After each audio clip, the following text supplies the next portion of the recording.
Hey everybody, hey, it's Mike. I'm back and I'm going to talk about Hare Krishna stuff, some stuff that I just found out, just came across, so I wanted to share it with everybody, put it out there.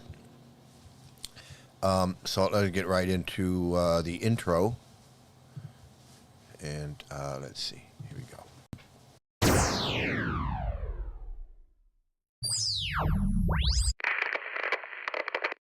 Hello? Hello.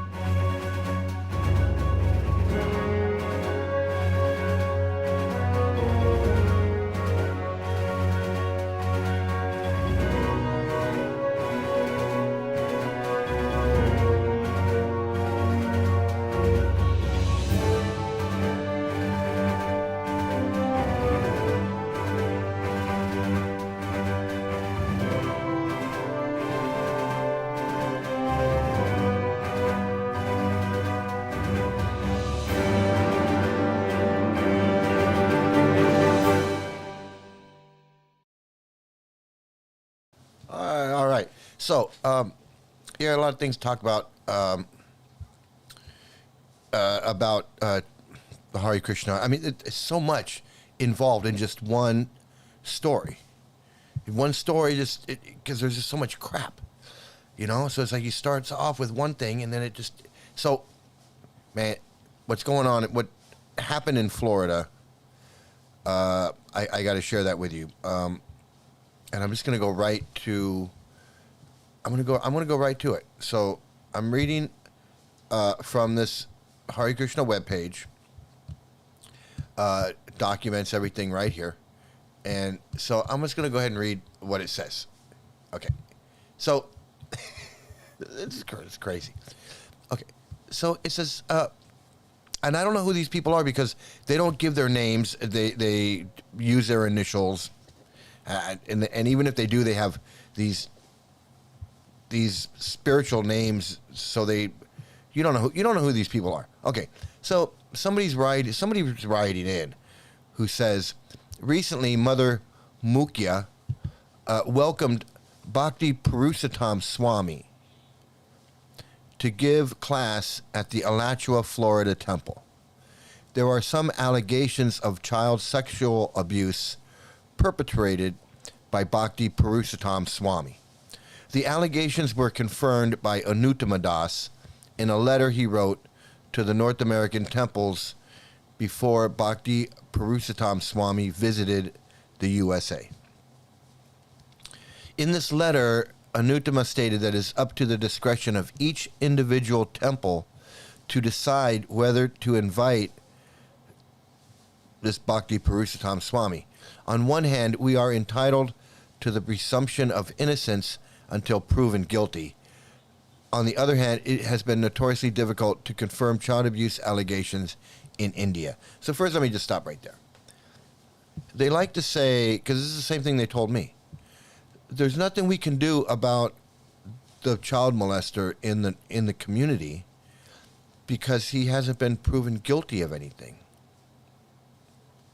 Well, if you don't report these people to the authorities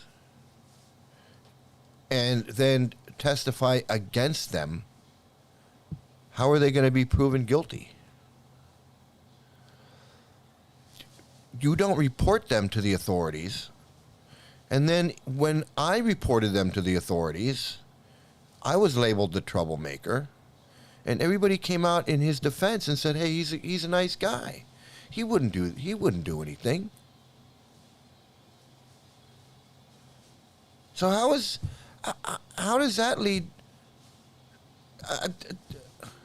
So yeah, there's a presumption of innocence until proven guilty, but if you don't follow through with an investigation and a trial, then how do you know if he's guilty or not?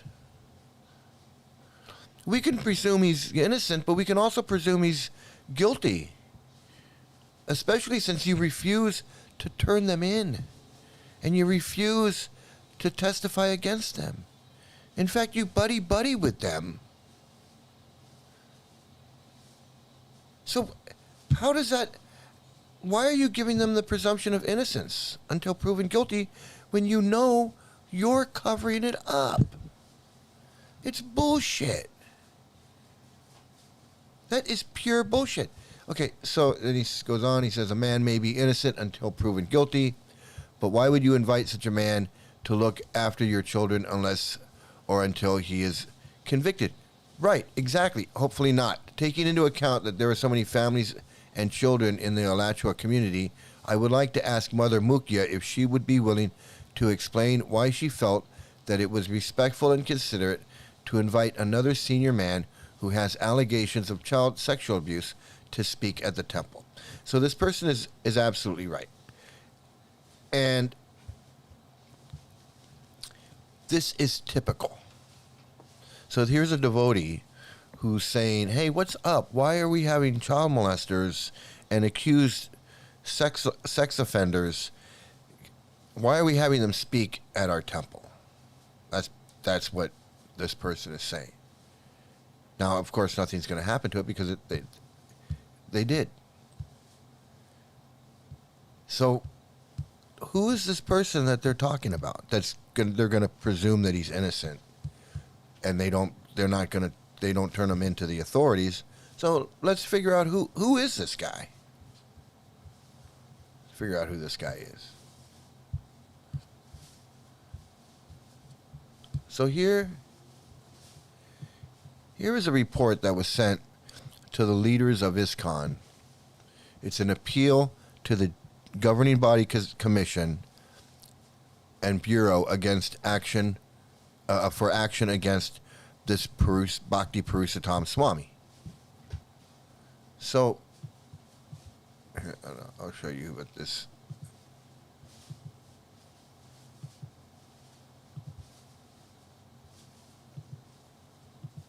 Sorry, I don't know. Having some problems. Anyway, I have this document here. I don't know why you can't see it. It's right here on my screen. There it is. Okay. Some kind of glitch.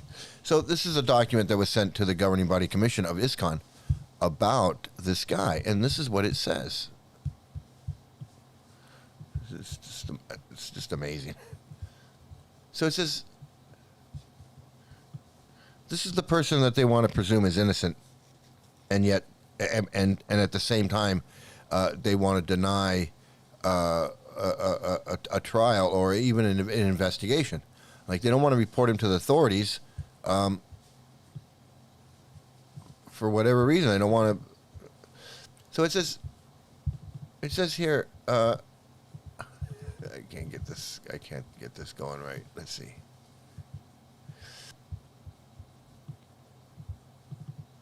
There are repeated allegations on Bhakti Purushottama regarding financial mismanagement, misappropriation of funds, transactions, money laundering, homosexual activities, child abuse, and close dealings with an opposite sex person from time to time. Now, of course, the homosexual activities and the opposite sex person it's not a big deal, right? I mean, that's not something that but it's a big deal because these guys preach against that. This guy sits up there and he preaches against sex, and he preaches against homosexuality and sex with women and men and women and any type of loving relationship. But he has homosexual relationships and bisexual. I guess he's bisexual. He has heterosexual relationships and homosexual relationships, child abuse. And it's not just one allegation. It says here there are repeated allegations regarding all of these things. So it's not just the sex, but he's also financial mismanagement, misappropriation of funds, money laundering. You know, he's buying airline tickets and flying around the world on other people's money, or well, I don't know what he's doing. He's money laundering, meaning he's probably getting donations that are like tax write-offs, things like that. Hey, how you doing? It's good to see you. So not only is he like a full-on criminal, but he's also accused. He has repeated allegations of these things. So there's been an investigation into this guy, and there's been 3 reports investigating into this guy. One report is for fraud and cheating. Another one is for child sexual abuse. So this is what happened. There was a report of 18 boys that were abused by this devotee in 2015, who was the temple president. So 18 boys, out of the 18 boys, 9 were underage. And they were abused by the temple president. And this guy was in charge. This Bhakti Purushottam Swami was in charge. He did nothing about it.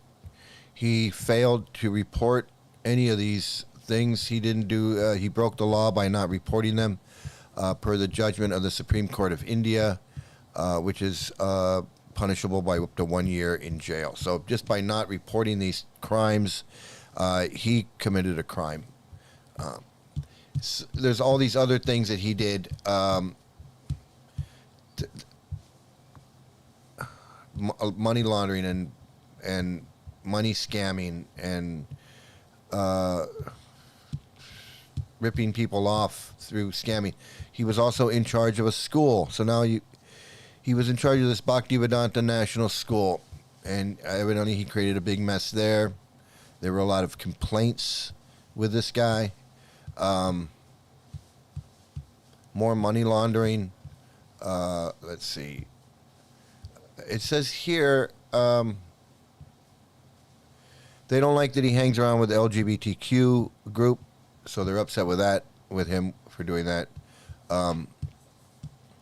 Some business dealings that he did that were bad business dealings. And then here it says gay activities. It's no doubt that Bhakti Purna Swami is gay, it says. Please go through the interview. It is clearly mentioned about his homosexual relationship and how he managed to take that devotee from Mayapur. He states Bhakti Purushottam Swami is a homosexual with whom he is engaged. He is supporting the devotees financially, with whom he has homosexual relations. It goes on and on about these allegations of him being sexual abuse with children and young men by this Bhakti Purushottam Swami.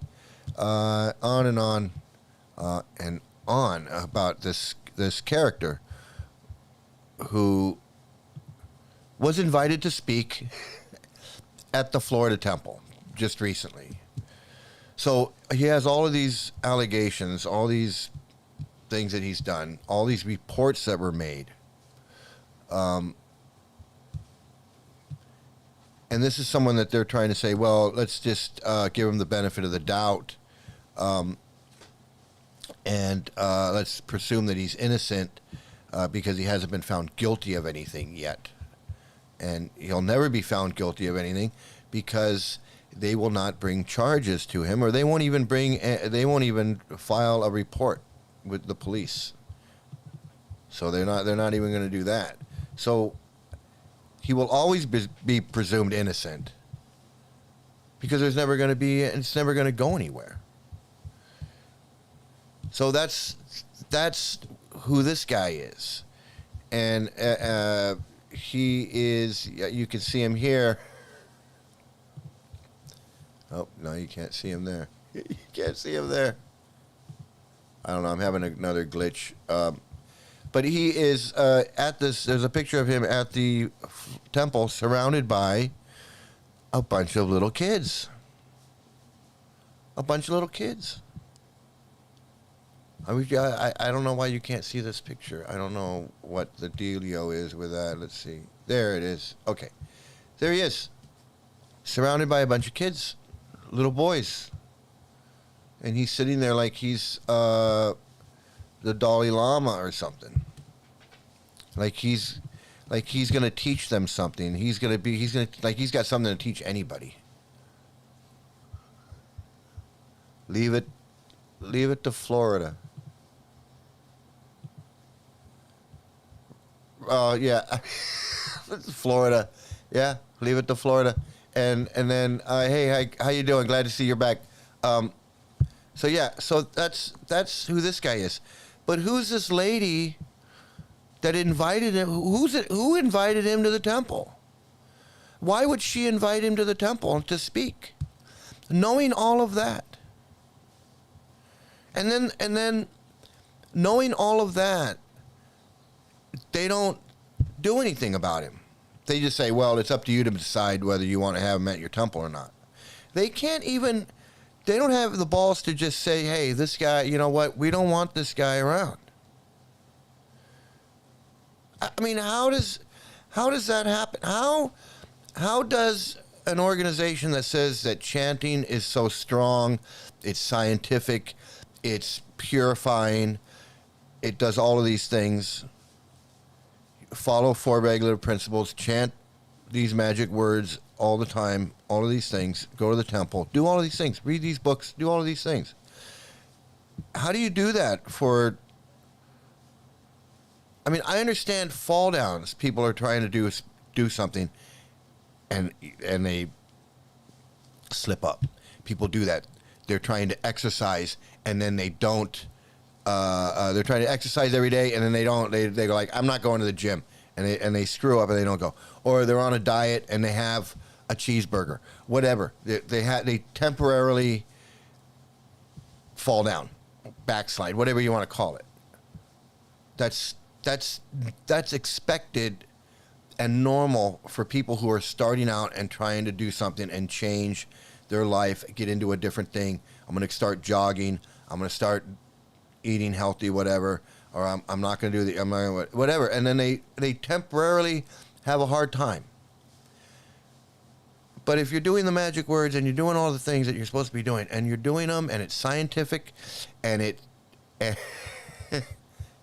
hey, glad to see you. Glad to see you, that you came back. You're doing all of these things. In the beginning, okay, I can understand you have a fall down. I can understand that. You still have these but if you're 20 years in, 10 years in, 5 years in, 10 years in, if it's the real deal and it's what Prabhupada says and what the books say and all of these things, it's not possible. It's not possible to fall down. If it's that easy to fall down after practicing chanting and all of this sadhana for 5, 10, 20 years, and then all of a sudden you're having sex with little boys, little girls, running off with some underage girl and with all the money and or,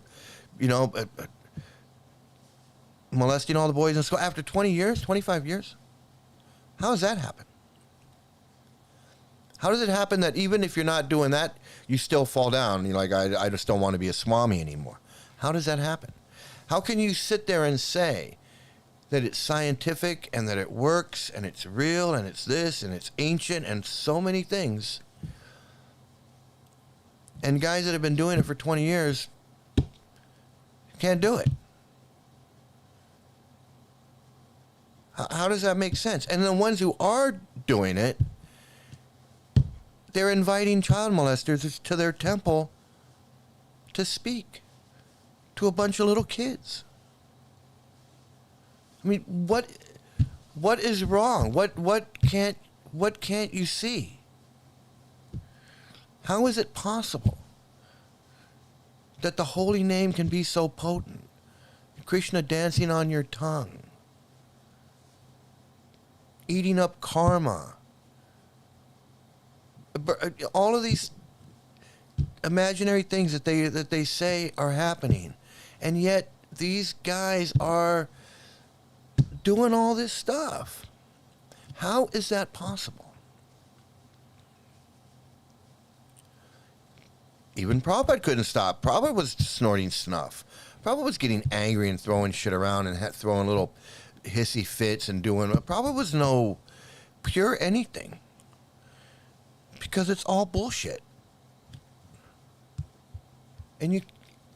But so who is this lady that's inviting this character to go speak to a bunch of little kids? I mean, she's putting these kids in danger by inviting this guy to her temple. Let me see if I can find this.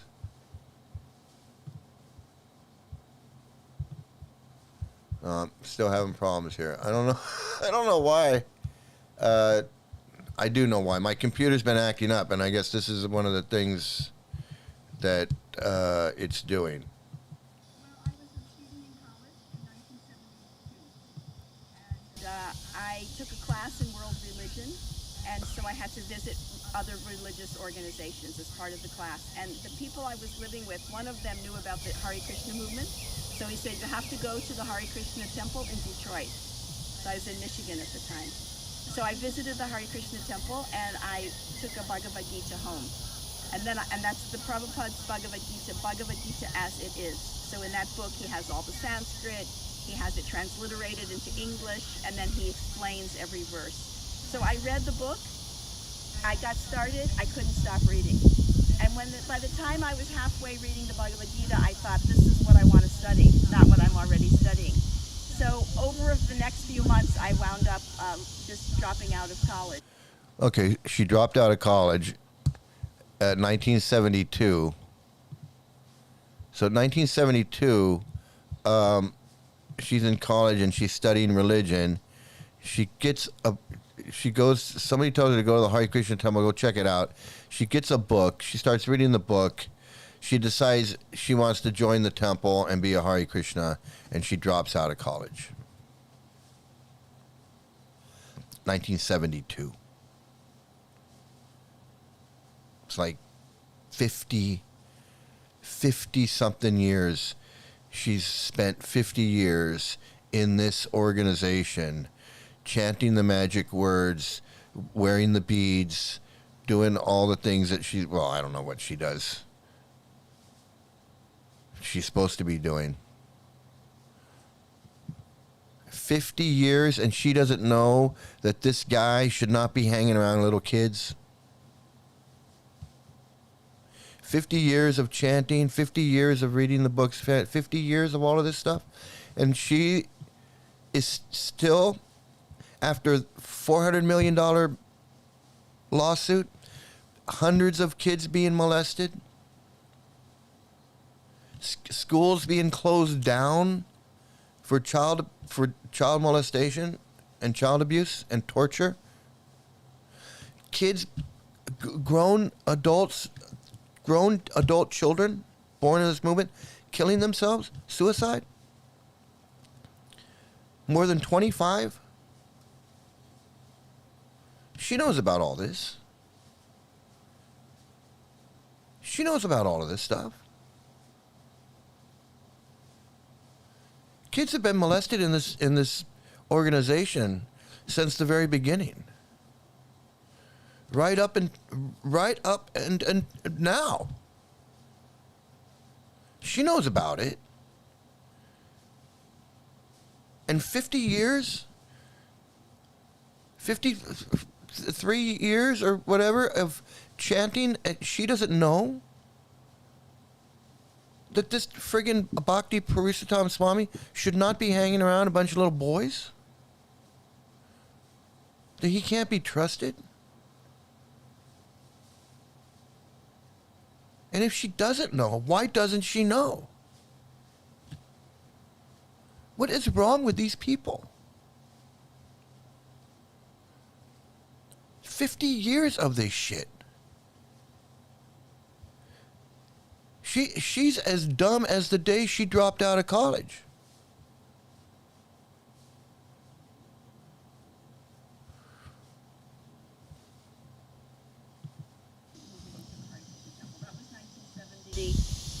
I don't know what's... Well, I do know. It's my computer is... I don't know why it doesn't... I came in 73 and I moved in 74. And I've been a devotee ever since. ഈ കാണുന്നത് ഒരു ദേവീക്ഷേത്രമാണ്. ഇതിൻ്റെ speciality എന്താണെന്ന് വെച്ചിട്ടുണ്ടെങ്കിൽ ഇത് പണിതിരിക്കുന്നത് ഹരികൃഷ്ണ ഒരു devotee തന്നെയാണ്. Cow dung, straw, clay, rocks ഇതെല്ലാം കൂടെ മിക്സ് ചെയ്തിട്ടാണ് ഇതിൻ്റെ ചുമരെല്ലാം പണിതിരിക്കുന്നത്. അത് കാരണം പുറത്തുള്ള ക്ലൈമറ്റിനെക്കാട്ടിലും എല്ലാ സമയത്തും 10 ഡിഗ്രി കൂളറായിരിക്കും ഈ ബിൽഡിംഗ്. അതുമാത്രമല്ല ഇതിൽ കാണുന്ന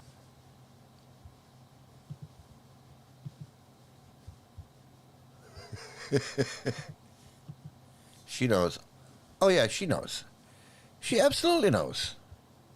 You're not hanging around for 53 years and you don't know. These people are so look,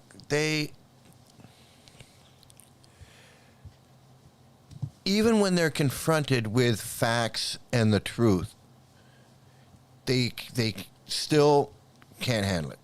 They still in their demented mind will just excuse everything. Like, so here's I hope this works. I don't know if it's going to work. I'm having a lot of problems with my computer, and I'm seeing that right now.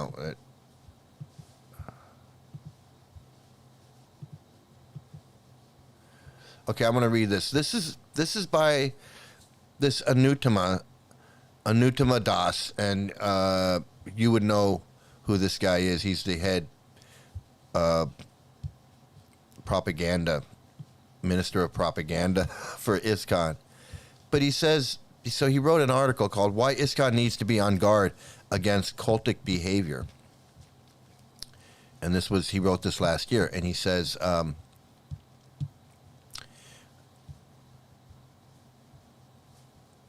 He says, what I've learned, both in those meetings and through my leadership role in the International Society for Krishna Consciousness, is that we in the Hare Krishna movement need to be concerned about cultic behavior.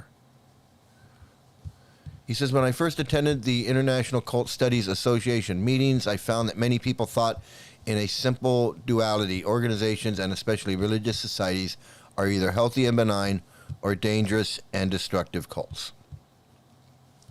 He says, however, the study of cults was evolving. Many concerned with the cultic phenomena were not just debating whether a group is a cult or not.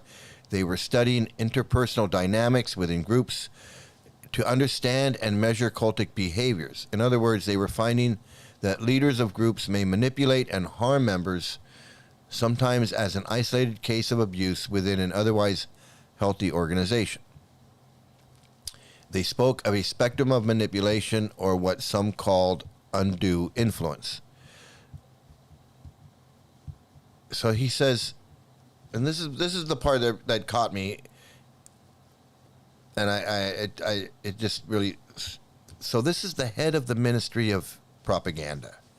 This guy's been in for a long time, probably 50 years himself. He's probably been in there wasted his whole life in this cult. He says here, ISKCON is certainly not a destructive cult. He knows good and well ISKCON is a destructive cult. He knows good and well that everything that they say in this meeting about destructive cults applies to ISKCON.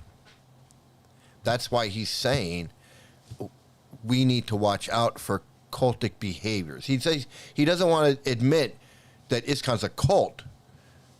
He doesn't want to say we're a cult. We do these things. He's not going to say that. He says, we're certainly not a destructive cult. He says, we are an ancient tradition, inspiring culture and worldwide organization that makes phenomenal positive contributions to the world. First of all, it's not an ancient tradition by any stretch of the word ancient or tradition. Hare Krishna, chanting Hare Krishna, this whole Hare Krishna idea is 200 years old at the most. There was no chanting of Hare Krishna in any ancient times. There was no ancient Vedic civilization. That never existed except in the demented mind of Prabhupada. There was no 5,000 years ago chanting of Hare Krishna.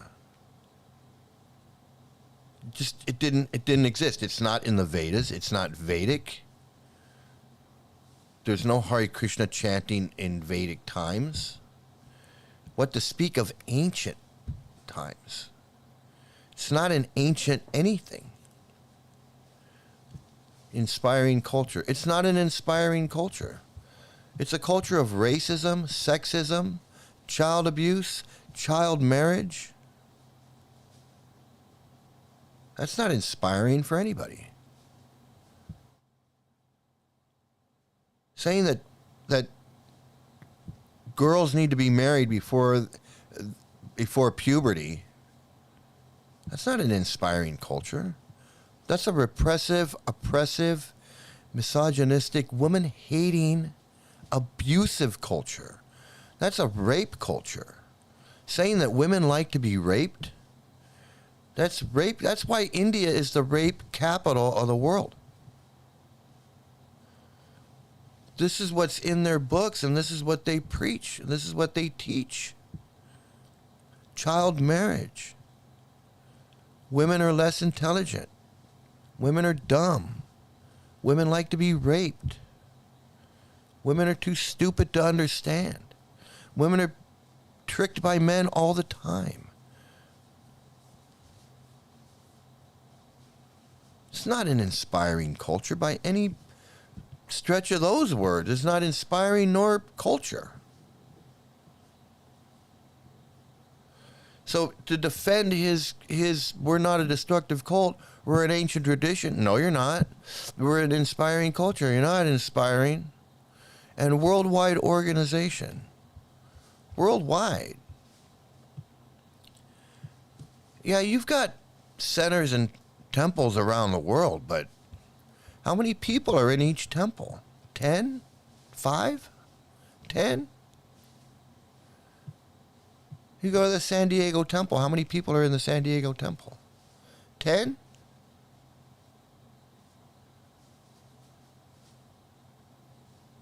How many people are in the Denver temple, the Tucson temple, Vancouver temple, Montreal temple, the temple in Brooklyn? How many people are in those temples? 5? 10? 20? Let's say there's 50 people in each major city temple, and that's being generous. Full-time devotees in the temple. You might have 50 in LA, that's a big temple. You might have 50 or more in Florida, that's a big temple. But these other temples, Tucson, Phoenix, Denver, Chicago, London, where they have 10 people in London? Singapore? What do they have, 15 people in Singapore?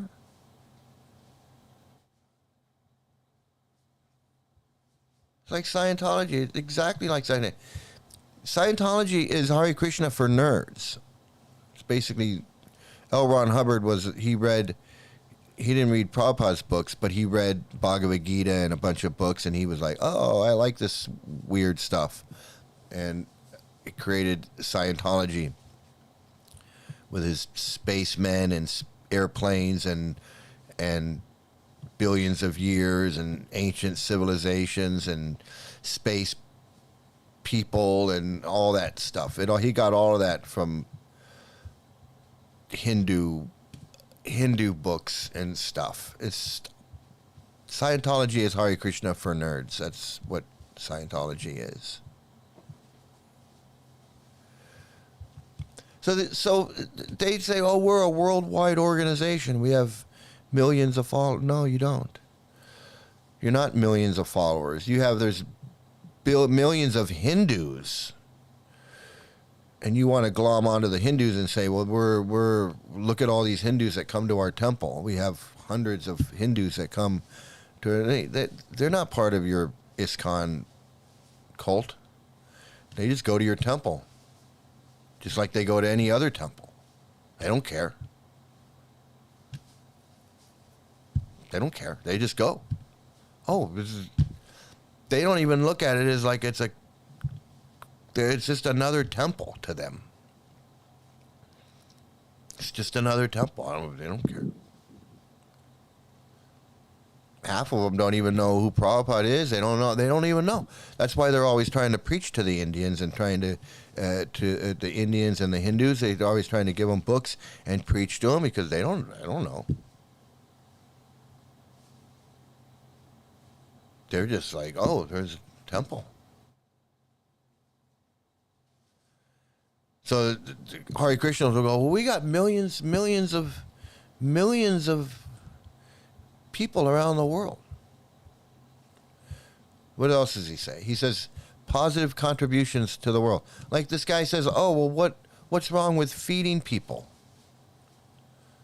Well, there's nothing wrong with feeding people, but you don't have to be in a cult to feed people. The Hindus laugh at the buddies. Yeah, they call them Windus, white Hindus. You don't have to be food. Just like I said, food for life. They have this thing called food for life, where they feed people, and they let we're feeding people. That's nice that you're feeding people, but there's a lot of people that feed people. There's a lot of people that feed people they feed more people than you feed. And you're only feeding people so you can give them a book. You don't really care about feeding them. But the idea that you're feeding them, okay, but you don't have to be in a cult to feed people. Millions, but freaking dollars on the gurus' fat bank accounts. Yeah, and I haven't even touched on that yet. Haven't even touched on these gurus and their lifestyle, the bullshit that they got going. Focusing on the fact that they can't handle calling out a child molester or someone who's accused of child molesting. They can't. They can't do it. They can't. It's like the guys that I was working with. They had to break the guy out of jail.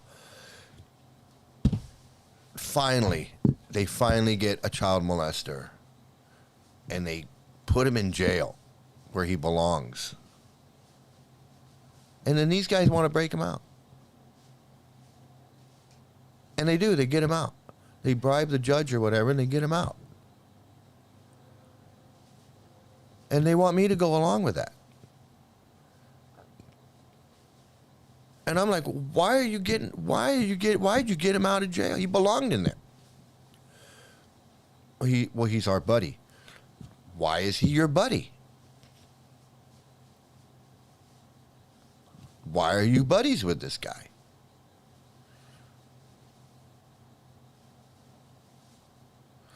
You can cut off your family because they're not Hare Krishnas. But you can't cut this guy off because he's a child molester. You can cut off your parents because they're not Hare Krishnas, and you can just say adios to your mom and dad and never see them again in your life. But your buddy who's a hard child molester and molests kids left and right, you can't cut him off. You can't cut him off. In fact, you're going to go risk your life to get him out of jail. because he's got a farm in India that you can go vacation at. And that's what you get after fucking 30 years of chanting Hare Krishna? That's where your brain is at? That's how fucked up your brain is? After chanting Hare Krishna for 30 years, you finally reach the stage of we're gonna get this guy out of jail because he's a Hare Krishna. Who cares he's a Hare Krishna? Who cares he's a Hare Krishna? You're not going to break the guy out of jail that shot Salochan in the head and killed him. He's a Hare Krishna. You're going to go break him out of jail too?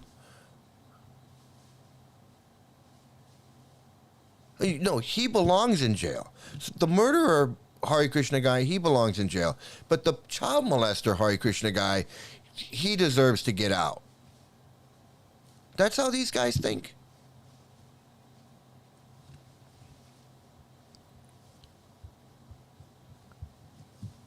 That's how these guys think.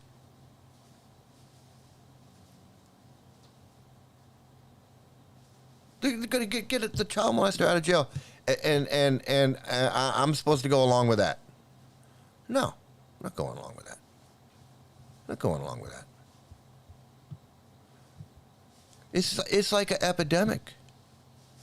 It's not just this one lady that decides she's going to invite the child molester to her temple so he can preach to all these little boys.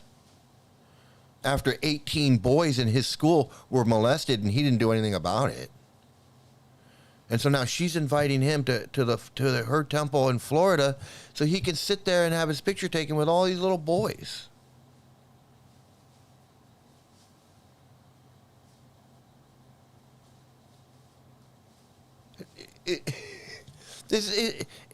It's no different than it's no different than your Shodananda with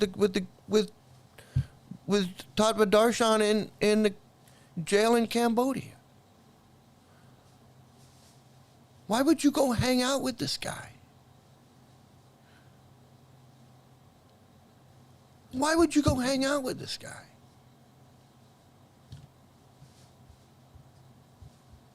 That's like going and visiting the guy in jail that's in jail for murdering Salochan. You can go visit him? Why? Because he put shit on his head and he's got neck beads? It's like that means something?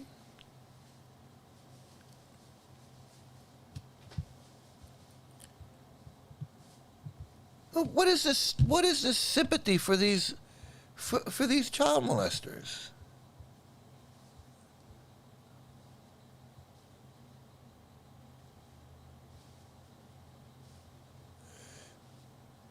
Was this Bhakti Ballabha Goswami? Was this a ISKCON guru? Or was this some other guru? I never heard of that, but I mean there's so many of these guys. There's so many of these guys.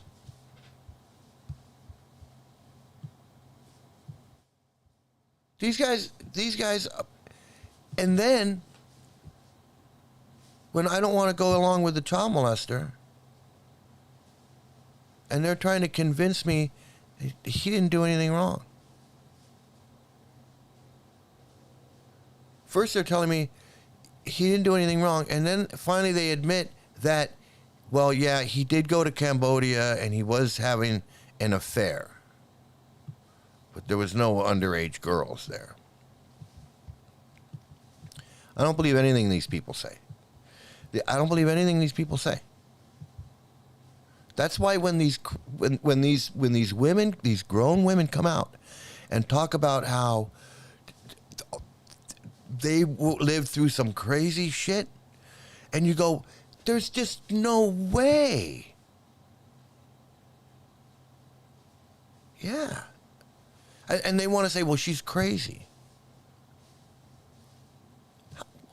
Why is she crazy?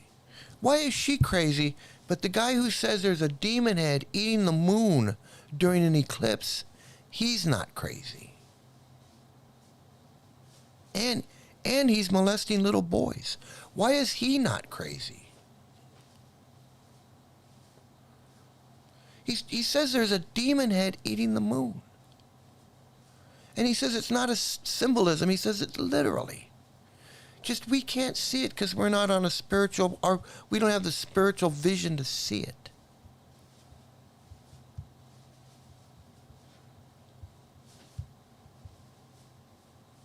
Oh, here you go. You went to Tattva Darshan's farm in 1995 along with Bhakti Vikash Swami.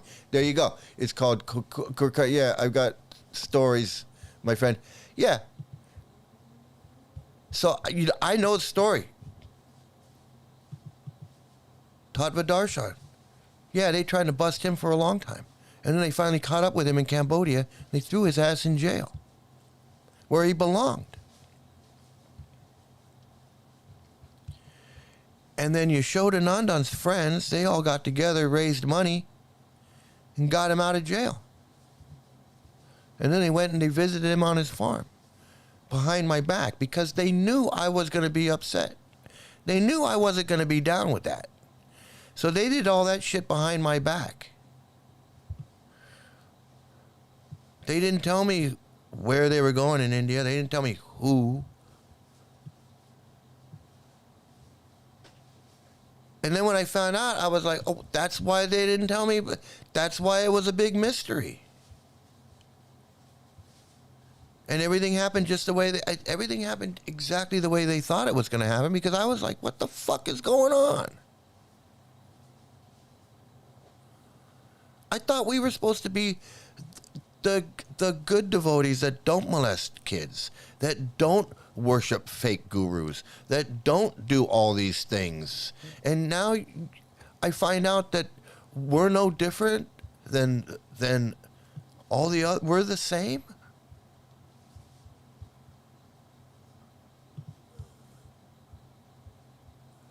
You showed a nine on. How about Abhiram? Abhiram, I met. Abhiram is Tamal's disciple, right-hand man. And when I had dinner with Tamal Krishna, when I had dinner with Tamal Krishna, it was me and Yashoda. No, it was me and Nrsingananda and Abhiram and Tamal Krishna. I didn't know anything about Abhiram and Tattva, but Yashodanandan and Tattva and Dhammagosh and Nrsinga and Veda Guya and I don't know who else. I do know who else. Mahashringa and a couple other guys I think have passed away. They're the ones that broke him out of jail. Your brain is exploding.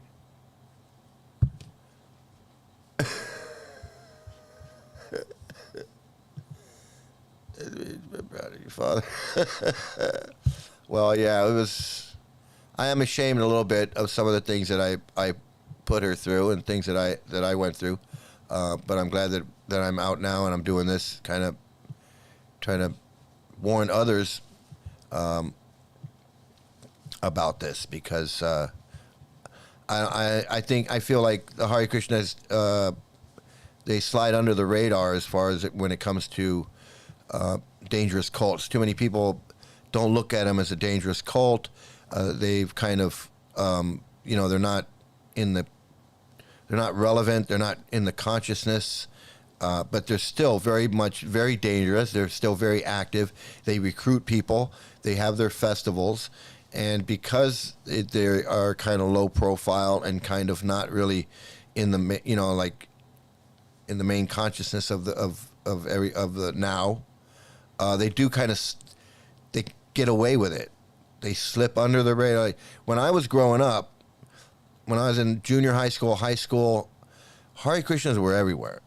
They were everywhere. They were in the movies. They were made fun of on TV. They were on the streets. They were on Hollywood Boulevard. They were in Venice Beach. They were in Westwood all the time. They were everywhere.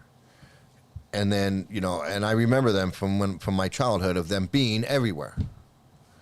And now they're not. They're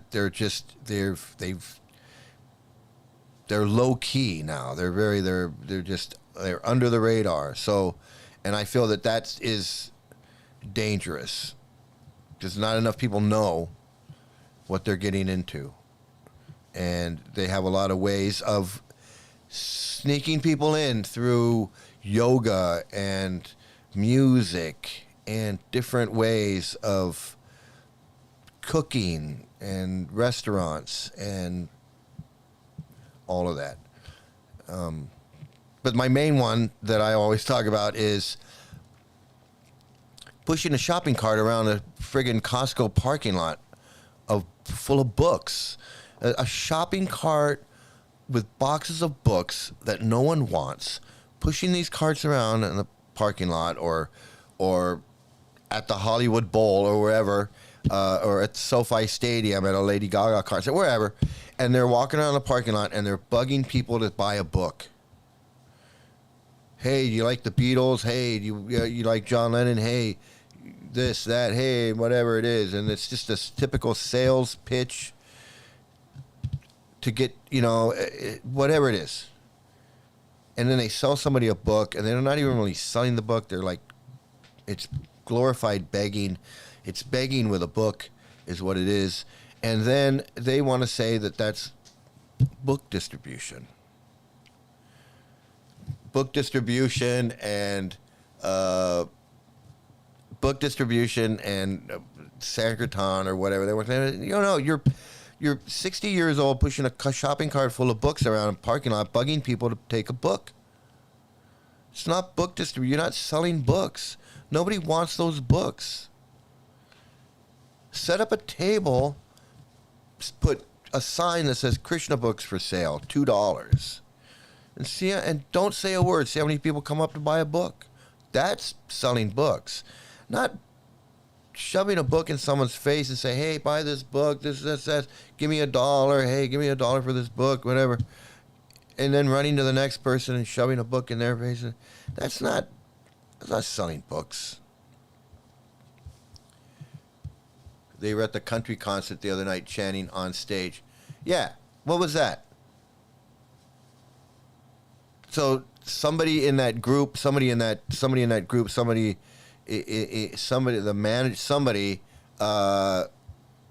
somewhere knows a devotee or had a connection, and they sleazed their way onto the stage at the Hollywood Bowl, set up their thing, and started chanting. And I'm sure they had books, because they don't chant without books. And then they're chanting and they're distributing books at some concert. Just a sleazy way of getting their shit in.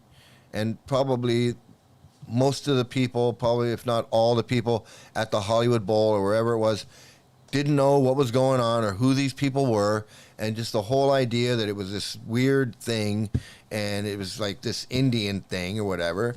People probably were like, yeah, give me a book. I'll take it, whatever. And then you don't know. Then you end up like this lady in Florida got a book. And the next thing you know, 50 years goes by and you're pushing a shopping cart around Costco parking lot with a box full of books, bugging people. And that's your life for 50 years. Like this freaking Bhargava or whatever, Bhargati or whatever. What is that guy's name? Brigupati. The guy's got to be 80 years old, walking around El Camino College, Pasadena City College, bugging kids to buy a friggin' book because it's got a picture of John Lennon on it. Like, how friggin' old you got to be into John Lennon? I mean, hey, how you doing? Yeah, that's not me. That's not me anymore, but thanks. I'm glad to see you coming in. One of the guys that was chanting looked familiar. I'm gonna say I don't know if Gibran, I don't know if you've heard this story, but I did a video about it, and it's about a girl who she was abused when up to age 11. She was abused. She said it was horrible. Her whole life up to 11. When she was 13, she was raped.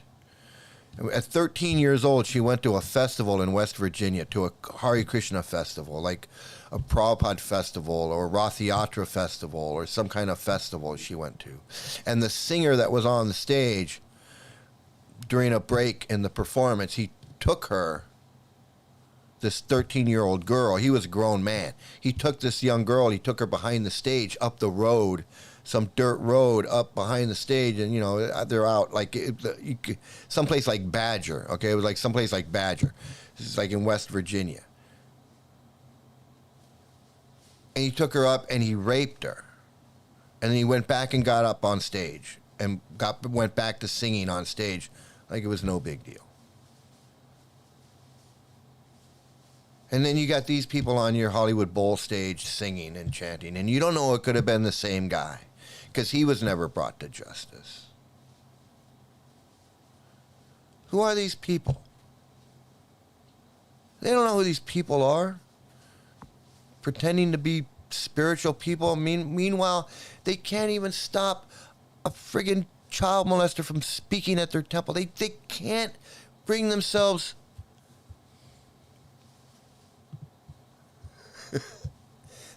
They can't bring themselves to that point. Hey, thanks for the kind words very much. They can't bring themselves to take that step, and I'll tell you why. Because when you take that step and you push back and you say, "No, I'm not with the child molesting. I'm not having this guy come to my temple," you're the bad guy. You've crossed the line. I crossed the line. When I called the police and I filed a police report and I went to the authorities and I made a big deal about it and I was speaking out about it, then we became the troublemakers. We were the troublemakers.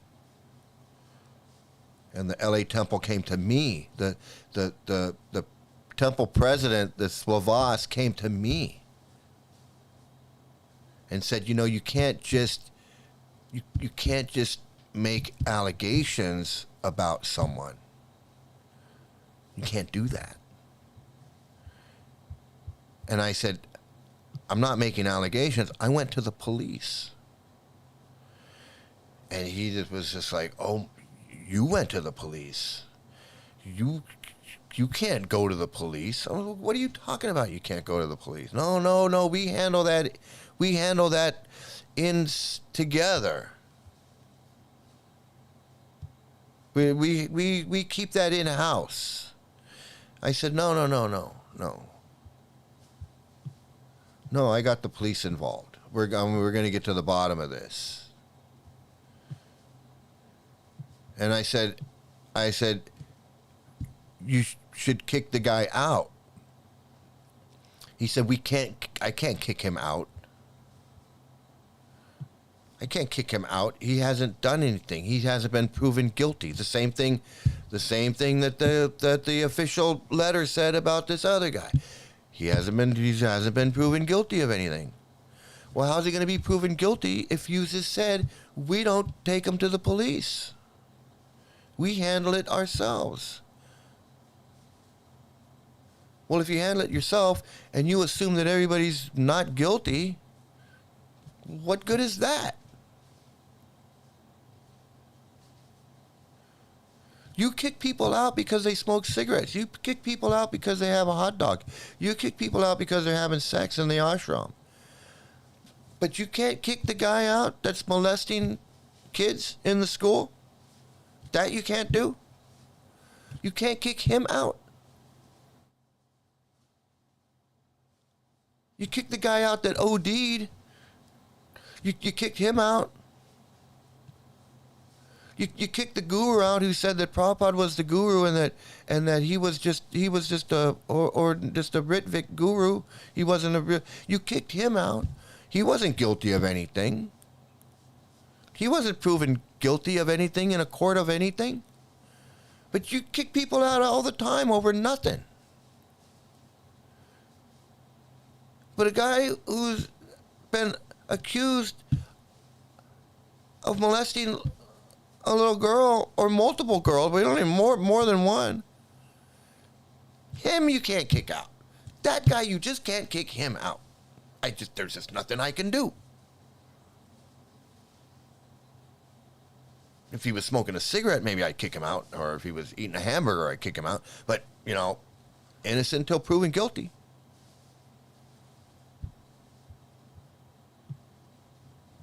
They just can't, if that's not a destructive, dangerous cult, if you can't protect the people in your own community, you've got more than one predator in your community that you know about. And it's no big deal. It's no big deal.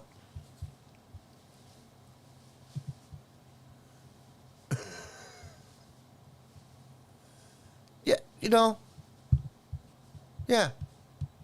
I'm gonna sit in front of the temple in Vrindavan and have a cup of chai and have some little kid go, oh, he's gonna get karma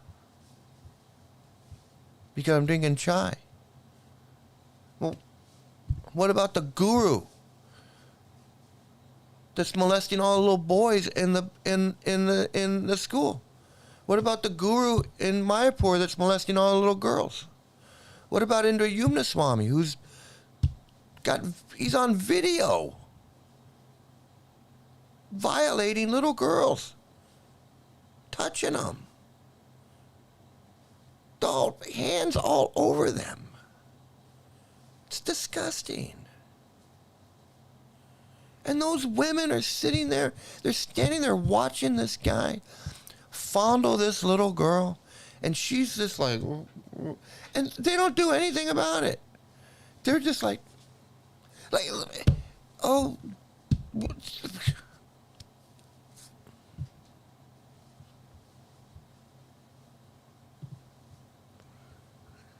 So the GBC and this gun can't protect. Anyone who raised up and demanded answers from their counsel, they don't want to do anything. They refuse to do anything. They know. Over and over they know. They refuse to do anything. The temple president refused to do anything in LA. And when me and the teacher of the school stood up and said, hey, this is wrong, this is all this stuff, they kicked the teacher out. They fired the teacher. She was no longer a teacher in the school because she dared to go and stand up against this guy.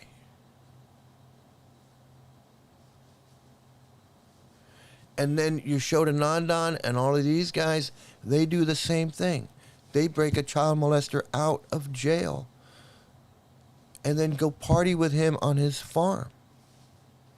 And like this lady, she's inviting this child molester to her temple in Florida just yesterday. This is not like in Spain somewhere I heard there was a child. No, this is like an epidemic. This is everywhere. That's why I say you don't know who these people are. You go to a festival, you don't know who these people are. Because they'll invite anybody. My other video, I was saying, these Rath Yatra festivals in Venice Beach or wherever it's going on, and you see these people sitting, you don't know who these people are. They invite these They know these people are accused of child molestation. They know these people are accused or even have been found guilty of it. Not in court because they don't take them to court. But there's gurus that have been banned. There's gurus that have been stripped of their guru-ness. And they still hang out and they still get invited to temples and to programs and and Rath Yatras, because they can't open to the public. Anybody can go. So these guys are openly invited to these things. I know, like, if someone just tuned in and they saw me on here and I'm like, yeah, these Rath Yatra pedophiles, and blah, blah. You think I was like a raving lunatic. Like some Alex Jones or some... That's what it sounds like to me when I think about what I'm doing. I'm one of these... It's ancient aliens kind of guy. Like I'm over the top with this Hare Krishna thing, but it's not. That's why I show time and time again evidence of what I'm saying. This guy, he just got this pedophile guy who they know all this stuff about him. They got like 17 reports on him. Money laundering, business scams, child molestation,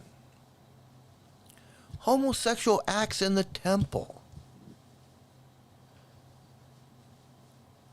heterosexual acts in the temple. I mean, all kinds of things.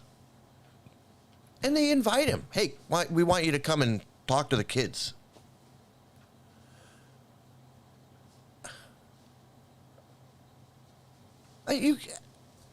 It's crazy.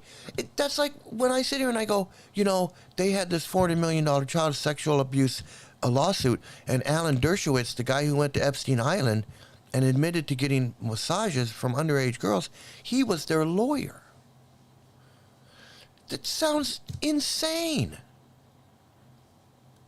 But it's true. Alan Dershowitz defended ISKCON in their child sexual abuse lawsuit that they lost for. It just doesn't friggin' make sense. This organization lost a $400 million child abuse lawsuit. Over 400 kids filed like a class action lawsuit. And it wasn't just sex, it was sexual abuse, it was torture, it was mental abuse, emotional abuse, it was physical abuse. Physically abuse and sexual abuse. It was everything.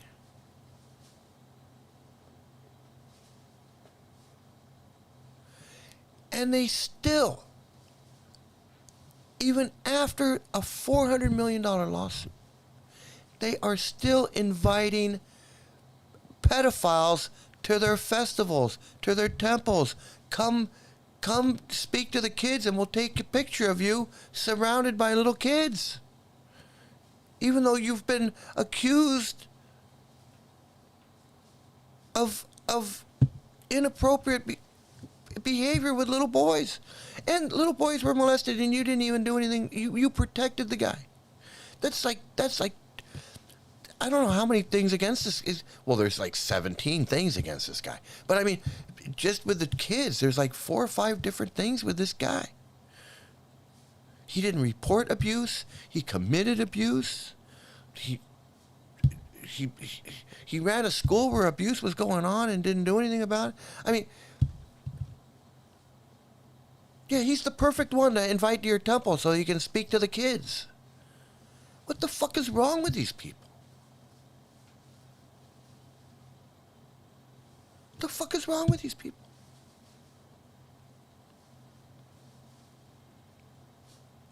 And then this Dhamma Ghosh guy is going to try and argue with me that 11-year-old girls are perfect for the perfect marriage age. They're perfect. He's yelling at me that I don't know what I'm talking about.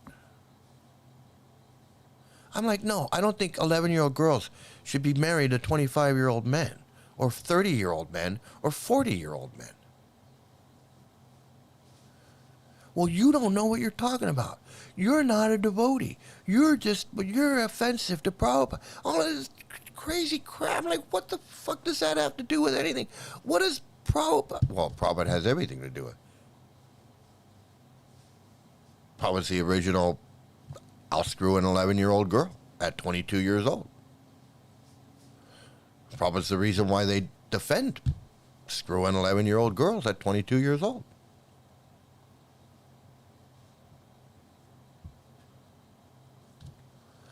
If Prabhupada had sex with an 11-year-old girl at 22 years old, you can pretty much do anything you want. If that's not wrong, if a 25-year-old man having sex with an 11-year-old girl is not wrong, well then pretty much what the hell is wrong? You can shoot a guy in his van in the head, put 2 bullets in a guy's head in a van on Canfield Avenue, that's fine. Sex with 11-year-old girls, that's fine. Throw 11-year-old boys in there too, why not? Sure, that's fine too. Because, you know, a person engaged in devotional service, transcendental devotional service to a bona fide spiritual master, you cannot find fault in him, even if he falls down temporarily. How the fuck does he fall down temporarily if he's been chanting for 20 fucking years? That's not an accidental fall down. That's a purpose. That's an intentional, hey, I'm going to go suck a dick or whatever. That's not accidental. You don't chant for 20 years, 25 years, and then accidentally go give somebody a blowjob. That's intentional. Even Sudama admitted that.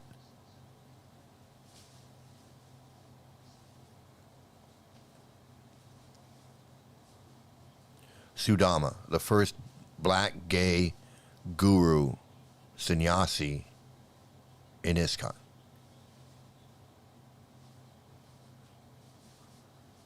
Who famously said, his famous quote is, if you're smoking crack and you don't have a dick up your ass, you're just cheating yourself.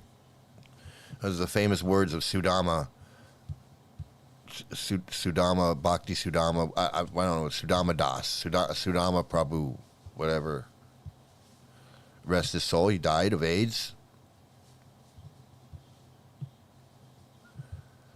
How are you that close? How are you right next to Prabhupada for 10 years, 15 years, 10 years, and then you're a devotee for another 5 years, 10 years, chanting every day, leading kirtan, selling books, doing all that, and all of a sudden you decide, you know what? I'm gonna go suck some dick. I'm done with doing that. That's not an accidental fall down. Accidental fall down is accidental. Giving up your sannyasi tridunda so you can go have homosexual relations with your boyfriend that's not accidental. That's intentional. You don't accidentally go molest some kids. You don't accidentally get blowjobs from taxi drivers in Vrindavan. You don't accidentally molest every kid in the Mayapur school. Those are not accidental fall downs. That's not accidental stuff. This Purushottam Swami guy, these are not accidental fall downs. He didn't accidentally scam a company out of 50,000 rupees over some marble. He didn't accidentally launder some money through a scam company and wherever. He didn't accidentally have homosexual relationships with his boyfriend and girlfriend or whatever in the temple room. So those are intentional things. That's not accidental. It's not accidental fall down. It's like saying Tirtha accidentally fell down when he shot Salochan in the head. Or Tattva accidentally molested some kids in Cambodia and accidentally fell down and and molested some kids. That's not accidental. He went there, flew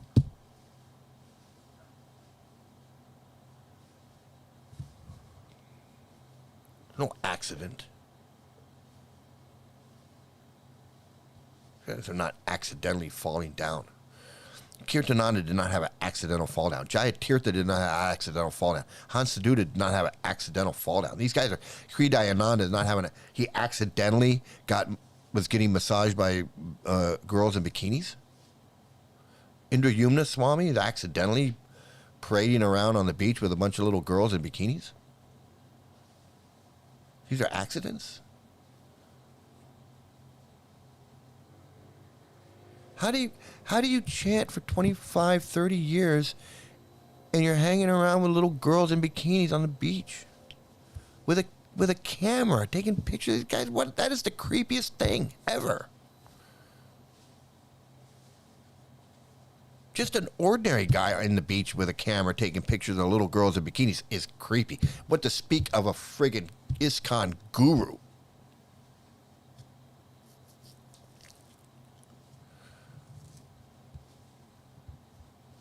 How do you organize and pull off the assassination of a devotee?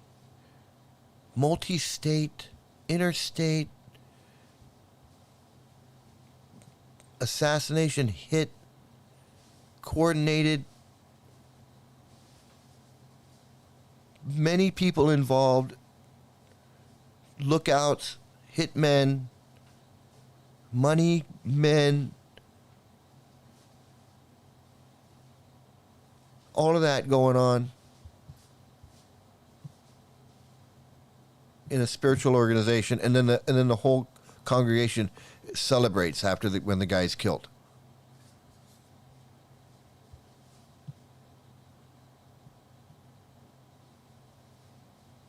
That's who these people are. That's who these people are. You go to one of these Hare Krishna festivals, and that's who these people are that are there. People that are inviting gurus that molest kids to speak to their little kids. People that are orchestrating murders and assassination hits, and then they get off scot-free. They don't go to jail. They get off scot-free. And now they're traveling around the world acting like they're, ooh, I'm dancing like Lord Chaitanya. What kind of fucking bullshit is that? Guy's a fucking murderer. And he's traveling around the world like he's, oh, I can dance really slow. And I can sway in transcendental ecstasy. Because I'm Swami Swami.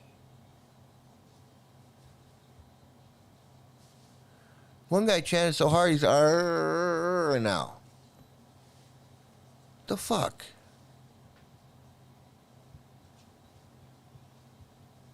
Guy's so disgusting. Guy's like 400 pounds. You know what you gotta eat to maintain that weight? A million health problems. And you just sit there and preach how to live your life? Control your senses? What sense control did he ever have? How much you gotta stuff your face to get that big? You need to talk about sense control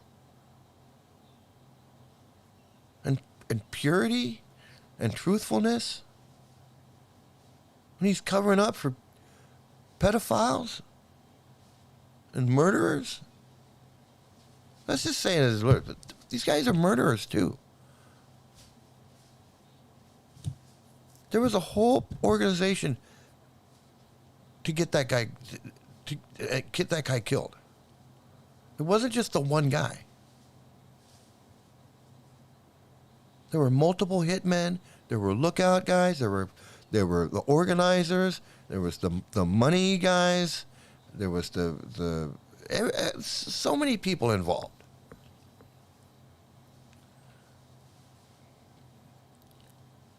Just to get one guy.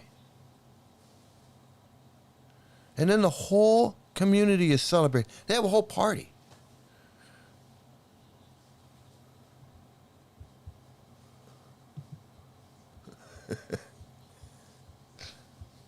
I'm not sure when the next one is. I'll try to do one. I try to do one every day. Ugh.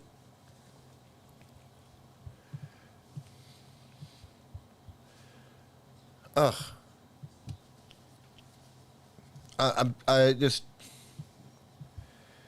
Well, look at the time. Time really goes by when you're just talking about all this bullshit. I was gonna show a little bit of this history of ISKCON, but I think I've done enough for today.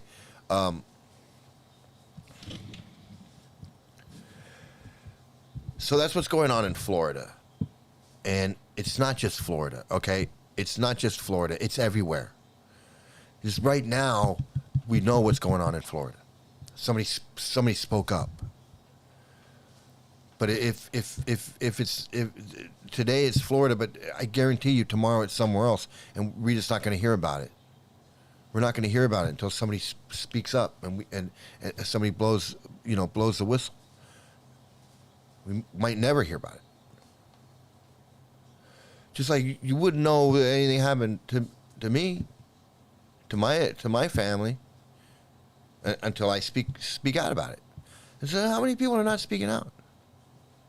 How many of these kids are being molested and they're not talking? How many women in the Hare Krishnas are being abused and not speaking out? Just like that, I don't remember her name, but it was Narayan's wife.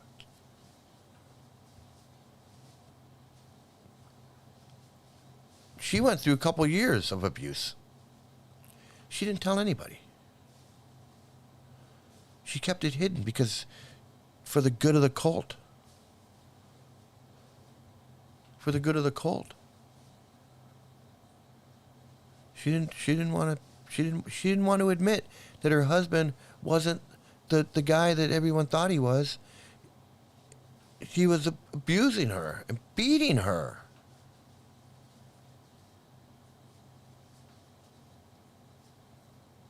And nobody knew until she spoke out. And she was hiding it. Meanwhile, not only was she hiding it, she's talking about how great he is, how great her husband is. Oh, my husband is so great. My husband is this and my husband that. That's how these people are. They lie about everything. And I understand in domestic violence, you know, I mean, she may have been afraid for her life. She's going to keep quiet because she's afraid for her life. Maybe she was glorifying him because she was afraid for her life. I understand that's a possibility.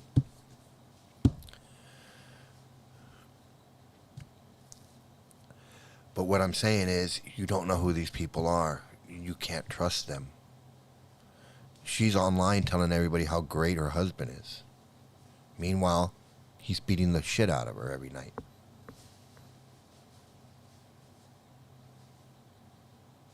And I'm not saying that she was wrong, you know, for whatever reason. What I'm saying is, you don't know. We didn't know. I had this guy to my house. This guy came to my house many times with his wife. They were both sitting in my house many times, having prasadam, chatting.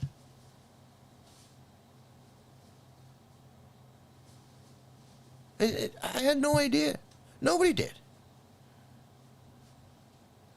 Until she finally said, look, I had to get away from him because I was fear that something's going to happen to my child and me. And she spilled the beans. And I was shocked. I was like, I shouldn't have been shocked because this guy had a reputation. He had a reputation for beating every wife he had and having friggin', I think every kid in the LA temple was related to this guy.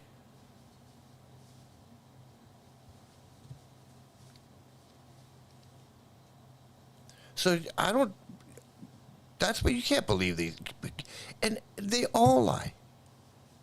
She was lying about her husband. This guy's lying about we're an ancient tradition, worldwide organization.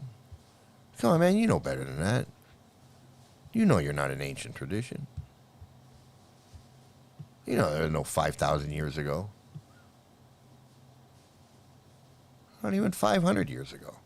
Not even 200 years ago.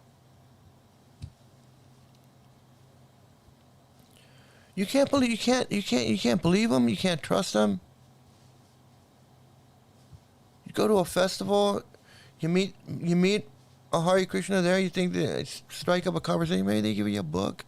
You think they seem like a nice person. It's all bullshit.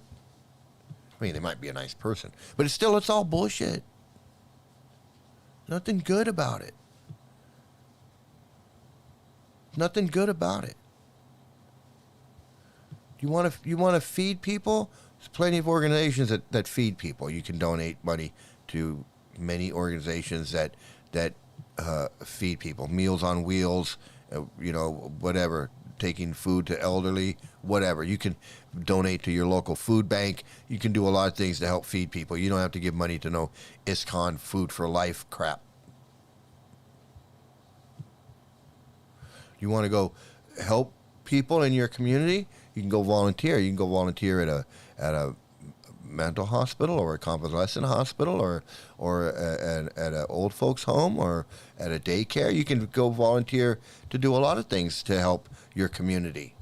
Pick up trash at the beach, pick up trash at a national park, or pick up trash around your house. You can a lot of things you can do for your community. You don't have to do it through ISKCON Cult.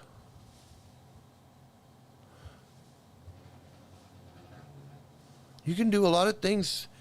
You can do a lot. You can chant. You can read Hindu mythology and Hindu history or Indian history or Indian culture. You don't have to do it. You don't have to read ISKCON books full of their brainwashing and manipulation and emotional blackmail and spiritual blackmail and all that crap. You don't need all that. That's why they want you to read their books and not read the other Bhagavad Gitas that you can read, because the other Bhagavad Gitas that you read don't have any of that.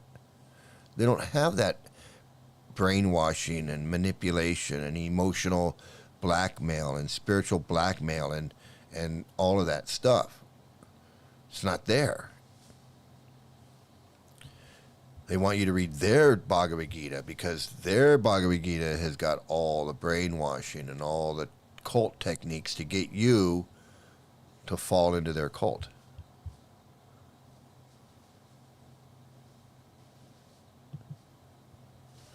Riskon, but Prabhu, food banks and soup kitchens serve non-prasadam and meats. It's not Vedic. Oh, what's Vedic?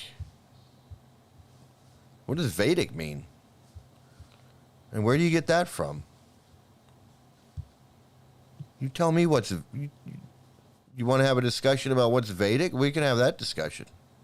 And I don't mean you. I'm saying to the Hare Krishnas. What's Vedic?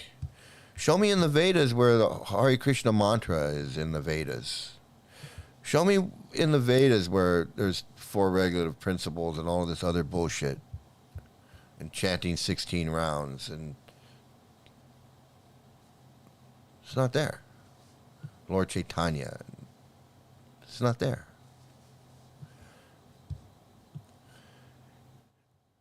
And the Vedas aren't what you say they are. So then there's that. The Vedas are not 5,000 years old. It's not an ancient tradition.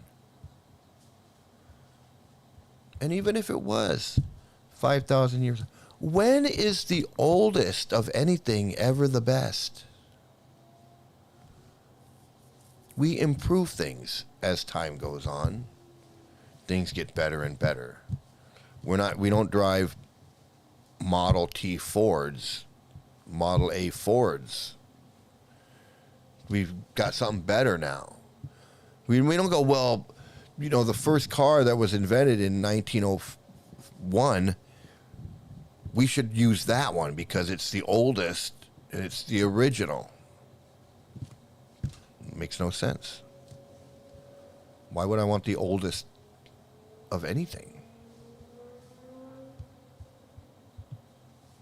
Why would I want...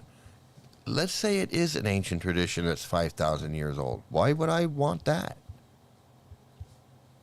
What relevance does that have to my daily life today?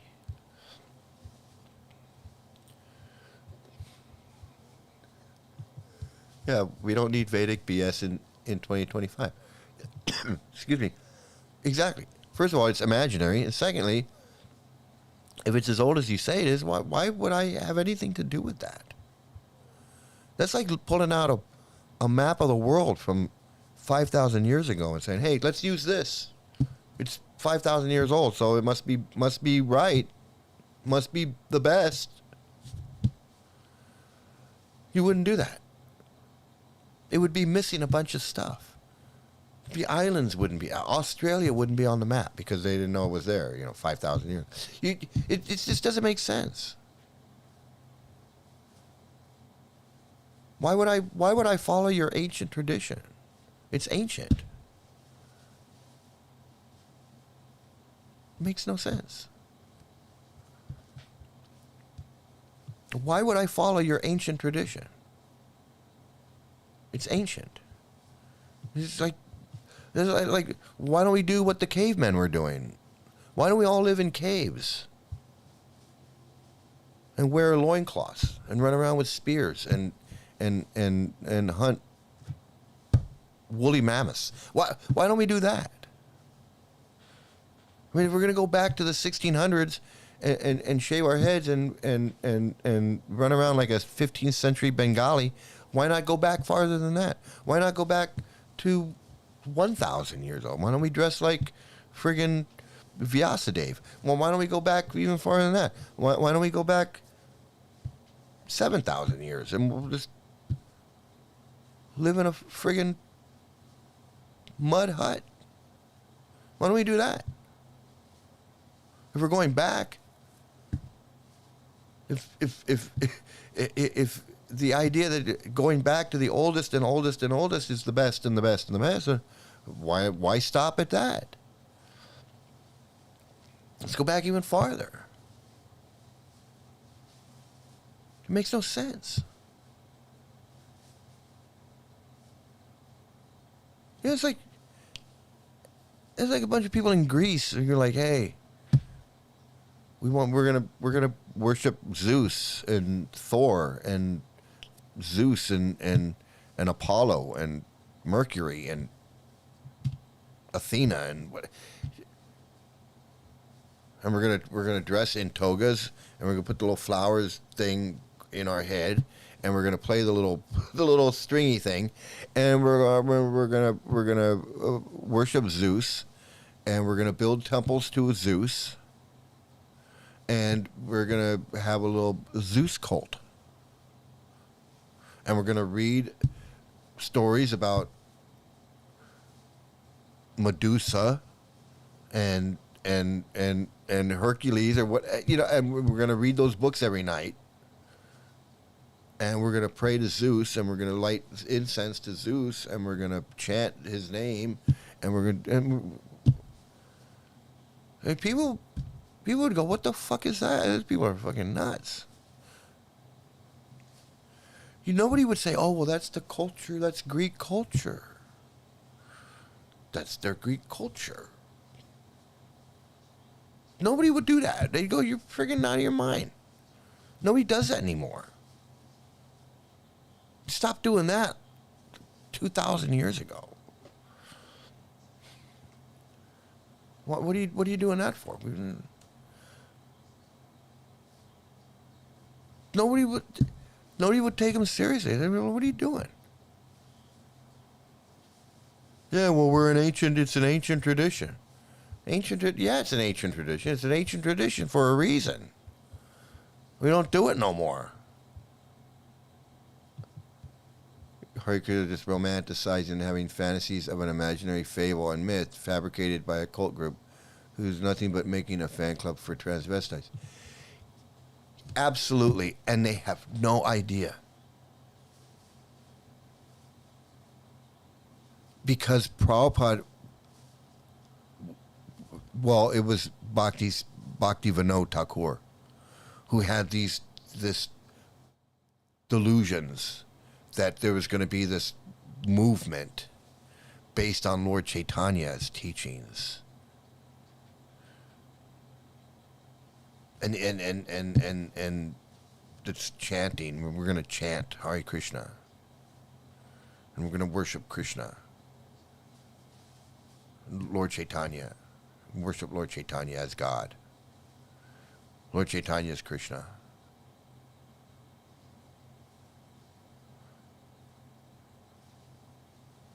And he has these delusions. And he passed that on to his son.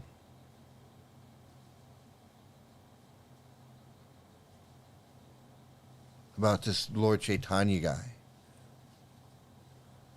who everybody knows was just this crazy, cross-dressing homosexual. Otherwise, why is he in the mood of Radharani? What does that mean? The mood of Radharani. It means he was feminine. He was this feminine guy. He was homosexual, metrosexual, whatever you want to call it. His Boy George. He was 15th century, 16th century Boy George. He's like karma, karma, karma, karma, chameleon. He was doing, do you really want to hurt me? He was running around chanting like Boy George. And everybody was following him. It's like he's Boy George. And they turned him into a friggin' god. He's God. He's got to be Krishna. He's got to be Krishna. He's Krishna himself. In India, they tend to do that. Everybody's a friggin' god. Rajneesh, he's God. Sai Baba, he's God. Buddha's God. Everybody God. Prabhupada, God.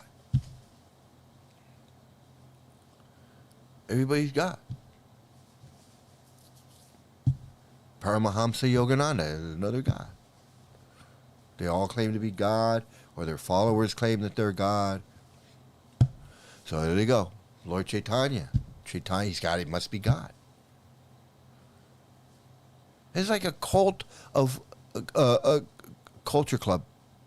Boy George, it's like Boy George becoming, having a cult of Boy George, and then after 50 years after he dies or whatever, they go, you know what? He was God. Boy George was God. God himself. I mean, who else could sing Karma Chameleon like that? Who else could dance like that? He had to be God. And then 100 years go by and they're like, yay, Karma Chameleon, Karma. Everybody's singing Karma Chameleon.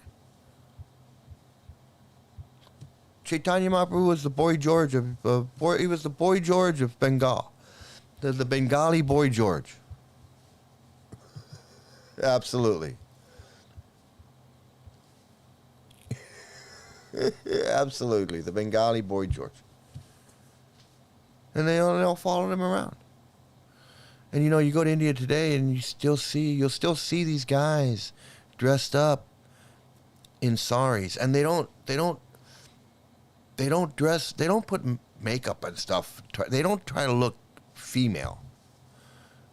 They stay like a guy. They just put a sari on and gopi dots on, and they go walk around like they're a gopi. It's weird. It's weird. It's weird. But yeah, that's. But anyway, you know what? I gotta call it quits for today. But I want to thank everybody for watching and for liking and sharing and subscribing. But share these videos, like these videos, share these videos, and I'm trying to get my subscribers up. So if you can share these videos, I can get more subscribers.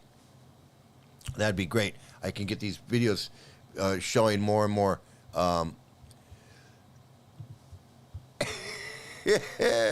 Yeah, the first time I saw, I was like, because they walk around in groups, so there'd be like 3 or 4 of them walking around, and from a distance they just looks like a group of women, and then they walk by and they're like, they got stubble, stubble, and They got a big jaw. They're like a man in a sari. It's like they're not trying to be feminine. They're just whatever. So yeah. So hey, listen, I want to say good night to everybody. Thanks for watching. Thanks for sharing. Careful out there with these Krishna festivals. They're still going on.